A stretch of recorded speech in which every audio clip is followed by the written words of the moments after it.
What's up, everybody? Today we're going to be talking about some players that the Sixers may look to acquire before the NBA trade deadline to help solidify this roster. First player we're going to be talking about here is point guard of the Chicago Bulls, Alex Caruso. I mean, you can see why a lot of teams want this guy. He is an elite level defender who can probably guard the opposing team's best player 1 through 4 on a given night. Very serviceable offensive player. You can see he shoots the ball very well. Pretty good secondary ball handler, I would say, which an area that the Sixers are kind of lacking in, which is why I like Alex Caruso so much. You can very well see him starting as well as being the sixth man. I personally like the Anthony Melton in the starting lineup above him more because of the Melt's ability for volume shooting. But, I mean, Caruso in that starting lineup, if you favor that, can't really argue with that. I do think Caruso is probably the better overall player, but just think fitting-wise, D-Mel might be the guy. The asking price is really where it's going to be a struggle to get Alex Caruso. I mean, a lot of teams are gunning for him. He is a championship-level player, and it just shows. I mean, his defense, his shooting. I mean, you're going to have to give up multiple first-round picks and probably a core rotation piece if the Bulls even want to trade this guy away. He brings that type of intensity to the game. He's one of the best perimeter defenders in the game. I mean, I can't go on anymore about his defense. You're probably going to have to match his contract. He is on a 2-year deal. He's making $9 million this year, as well as making $10 million next year. So you are getting him for an extra year, which is a benefit because he's a very good player. That might be a reason why the Sixers might actually not trade for him, though. I know they're trying to free up a lot of cap space for next season, but maybe like a Rocco, 2 first-round picks. Might have to throw in like Jaden Springer in the deal to get the job done. But, I mean, if you could add Alex Caruso to this team, certainly going to boost the championship odds. He's that type of player. Overall, he could help any team in the league. That's why everyone wants him. Next player we're going to be talking about here is Bojan Bogdanovic. I mean, this guy's a pure bucket getter. Averages around 20 points per game. 45% from the field, 40% from 3. He certainly is going to draw a lot of gravity as a shooter. It's going to open the door for more cuts in this Nick Nurse-led system. Sixers have a really good offense, and adding Bojan's only going to add to that. I mean, his ability to create his own shot and reliably hit the 3-ball on a consistent basis, playing around Joel Embiid and Tyrese Maxey, would really elevate this offense. Defensively, he's a serviceable defender. He can play up a little bit because he does a good job of using his body. But he's really not going to be able to guard a lot of smaller players and quicker players. His lateral quickness is not what it once was. But, I mean, his offense is certainly going to outweigh all the defensive woes you might have. Contract-wise, he is in a 2-year deal as well as Caruso. You're going to be paying him around $20 million this year. $19 million next year. So it's a pretty serviceable contract for what you're getting. If you want to get him, you're certainly going to have to give up some draft capital because, I mean, Detroit is certainly looking to rebuild still. A player that you might have to be willing to trade is Tobias Harris, or if Detroit settles for it, Marcus Morris. But, depending on what the trade will be, you'll probably have to give up a first-round pick, multiple first-round picks. Even a young player like Jaden Springer to get this guy back. But, I mean, he certainly elevates your offense even more, and it's going to be a complete nightmare for teams to try and hold up against the Tyrese Maxey, Joel Embiid, and Bojan offense. And this is really going to help the Sixers with their spacing. Next player we're going to be talking about here is Washington Wizards guard Tyus Jones. I mean, he is the ideal backup point guard trade candidate, in my opinion. You take a look at the averages. Very efficient, pretty solid productive scoring. Solid playmaker.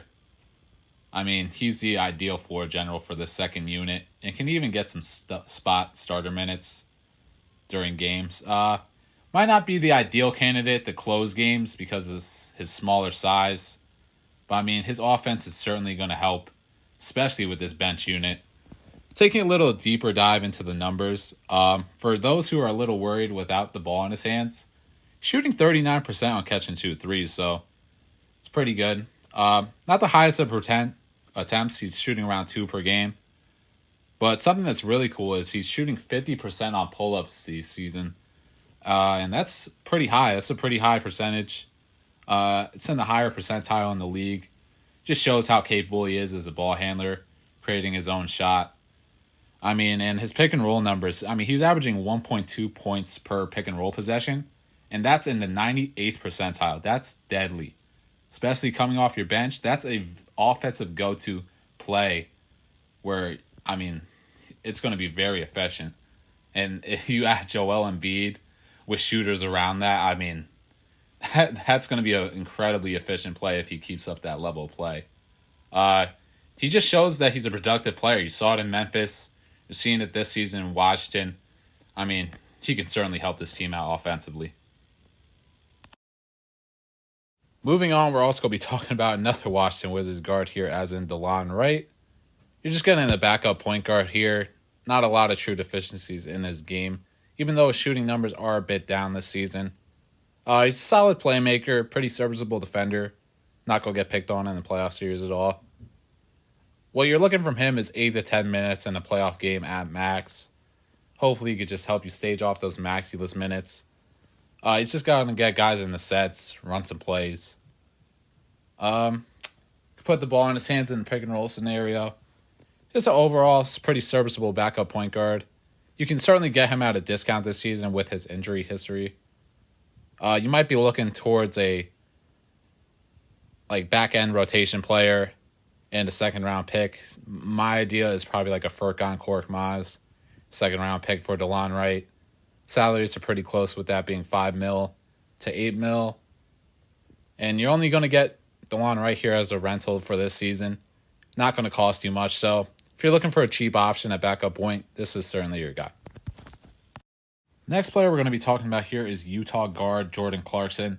I mean, this guy's a bucket getter off the bench. Not much more to say. He's a microwave scorer. He's averaging around 18 points per game this year. 5 assists. He is playing starter minutes, as in 30 minutes per game, or at least 6-man minutes. But you know where you're getting now, Jordan Clarkson, the bucket getter. His efficiency is a little down this season, but you could expect that to regress back to the mean. Taking a little deeper dive into the numbers, he's averaging around 0.9 points per pick and roll possession, which is not bad. It's not great. But, I mean, he could certainly handle the ball in pick and roll scenarios. But, I mean, you take a look at some of his isolation numbers, 1 point per possession. That's pretty solid for isolation possessions. I mean, Jordan Clarkson, he is an ISO bucket getter. One thing that he could offer this team that they don't have much of right now is actually movement shooting off ball and on ball. You can see him coming off a pin down screen, pull up Jimmy. You can also see some DHOs with Joel, similar to what Maxey does. Obviously not to the same effect, but I mean, Jordan Clarkson can move off ball. He's a pretty solid shooter. Shown that throughout his career. Defense might be a little worrisome, but I mean, the offense is certainly going to outweigh that, and Jordan Clarkson's just a good overall player to have on this unit. What it might cost you to make this trade is probably a couple first-round draft picks, maybe even some second-round picks, plus a quality rotation player or two. You're dealing with Danny Ainge, so you know the asking price is going to be high. Might not be worth it, but what you're getting with Jordan Clarkson is a movement shooter who's certainly going to help this team just with getting buckets. I mean, not a lot of teams will have a combination like Tyrese Maxey and Jordan Clarkson with having the ability to put the ball in as a backcourt. Also, the dribble handoff game between Joel, Maxey, and Clarkson could be a deadly combination. And it really is a go-to for the Sixers. You see how much they run it with Tyrese. When Tyrese goes off the floor, just to have another option who could run it with Joel is certainly going to help this offense even more. So the last player we're going to be talking about in this video is Brooklyn Nets forward Royce O'Neal, 3-and-D wing. Wherever he's gone throughout his career, he's really carved out a serviceable role, averaging around 26 minutes per game this season, 8 points, 5 boards, 3 assists. Still shooting 37% from 3 this year. Very productive. Averaging close to a steal and a block per game, showing his defensive versatility. Remember last year, he even had some possessions in the postseason guarding Joel. So he can guard 1 through 5. He's a big player. It might be a little difficult to get this deal done considering you're trading with a division opponent, that being the Nets, but I mean, maybe Robert Covington and the second round draft pick get this deal done. Maybe Furkan, second round draft pick. Nets might ask for a little more, but I mean, what you're going to get with him is a reliable playoff contributor. He's shown that throughout his career with Utah, last season with the Nets, and that's particularly what the Sixers are looking for, just more depth and maybe an upgrade at a rotation wing spot.